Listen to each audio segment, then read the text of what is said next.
Yes, life was delayed, but it never gave the nod. Hello, everybody. It's Annika LaQuette here, and you're finally listening to season 2. Make sure to hit the subscribe button. I'd like to give a shout out to LaKenzie. They were the first person to comment on last week's episode, and they also subscribed. So if you would like a shout out, be the first person to comment on this week's episode. So, y'all, something that I have discovered maybe within a year so has saved my relationships with people and how I interact with people is do not put high expectations on everybody. And that was one of my biggest issues that I had to deal with, is basically putting my high expectations on everybody, because I was like, I always want to see people succeed. I always want to see the men I was dating. I want to see them succeed. I want to see them be better. Or I was with them because I wanted to see change in them. And I was like, maybe if I be with this dude, maybe he would change, right? Or if I would like basically encourage my friends to do better, maybe they will change. Or if I will do more for people, maybe I will basically love the change out of them. Y'all know what I'm talking about. Mama always told me this. She always said, what you're going through is meant for somebody else. It's not meant for you at the time. You are a living testimony, and it's meant for somebody else. Sometimes you trying to figure out, like, why am I going through this? Why is this happening to me? Why this relationship didn't work out? Why this friendship didn't work out? Different things that's going on in your life, right? And you trying to figure out why it's not happening in your favor. So I was talking to my mentee the other day, and we were talking about relationships. She was saying, yes, I've been through this, I've been through that, and I don't understand why this is happening to me. Basically everything that she was going through, I went through. God literally brought to the forefront why I was going through something, and I had to bring it to her attention that my life was for you. And I didn't know who it was for at the time. I didn't know why I was going through all this rejection. I didn't know why I was going through so much stuff with men and also with friends and different things like that. And I literally had to give her advice, because if she would have asked me years ago, if I was her mentor years ago and she was going through this, I probably couldn't tell her how to see her way out, but I was able to see my way out of situations so that I'll be able to give her what I've learned. I was basically able to help her get through everything that she was going through. I learned that has helped me get through and able to give somebody else information is stop putting high expectations on people after they show you who they are. Next piece of advice that I learned for people, not just relationships, but people in general, friendships, is after the person show you who they are, believe them. Believe them. You can't force somebody to change. They're going to have to want to change on their own.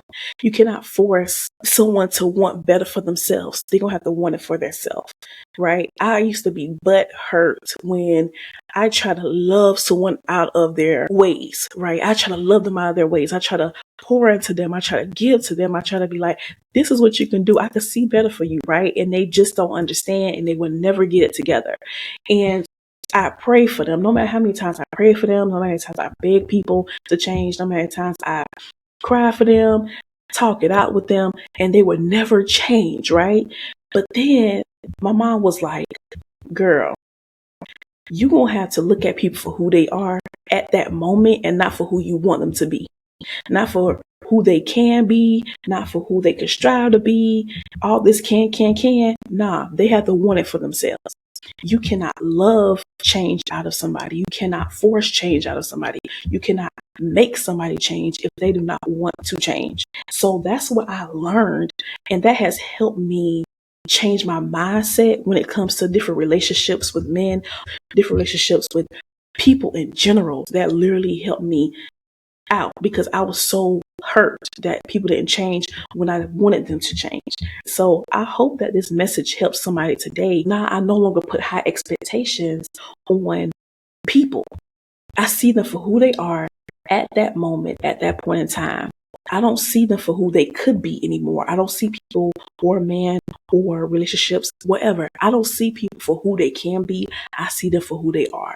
And at that point in time, I told my mentee, girl, you're going to have to see the dudes you're dating for the people they are and not who you want them to be. And she said, that's going to change my life. And I'm glad I was able to change her life. So I'm here to say that I want to change somebody else's life. So if you're hearing this message today and you're trying to figure out why this man or this woman or this friendship or people you are encountering and you want them to change, you have to see them for who they are. Period. You can't do anything more or less. See them for who they are. And that's literally something that has helped me. So if this helps you, make sure that y'all comment below in the comment section. Tell me exactly what you're going through, and I'll be able to give you a shout out in the next episode, okay? Because we are all in this together. When y'all come on Navigator and I podcast, I give y'all the tea. I give y'all the realness of my life, because this is something that I've been through. This is something I went through, and something that I may be going through. And I'm telling you, things will change for your good once you stop looking at people for who you want them to be. Okay? Look at them for who they are, girl. I literally had to learn that. That's one of my hardest things I had to admit to you all, is that I used to put high expectations on people. And I used to want people to change so much that I would love the change out of them. Y'all know what that means? Like, you love somebody so much, you love them so hard, you pour into them, that you give too much of yourself to them, and that you thinking that what you do to them is going to change them. But that doesn't work. So I'm here to tell y'all, see people for who they are. And I promise you that will change your mindset when it comes to the people you interact with. I promise you that it will change your life. And you will not be so hurt. You will not be so easily broken. For real, just look at people for who they are. That's my message today. That is the quote of the day. I feel like that will save a lot of relationships. That will save a lot of marriages. I bet a lot of people will not be married. A lot of people will not be together if they see the person for who they are and not for who you want them to be. Because a lot of people think that if you do certain things in a relationship, that's going to change the person you're with. Or if you feel like, dang, I may be marrying this person because I can marry the change out of them. They're going to be a totally different person when I marry them. And that is not the case. Okay. Maybe if I give this person a baby, maybe it'll change them. Baby, it's not going to work like that. It's not going to work like that. And that's how life is. And I had to realize that. Thank God I'm realizing that now and not years later, but it was a hard learning. Okay. It was a hard thing, because now I'm able to give you all advice. I'm able to give my mentee advice and be able to help somebody out, because that has helped me out. So that's all I have to say for today. Make sure that you all tune in to next week's episode. I am so excited that you all are loving this podcast, because baby, Navigate the Night is what it's all about. All right. Have a small business and would like to hear your commercial on Never Gave Denied? Make sure to email us at nevergavedeniedpodcast@gmail.com, and donations are also accepted. And remember, yes, life was delayed, but it never gave denied. I'm your host, Annika Laquette, and you're listening to Never Gave Denied Podcast. Bye.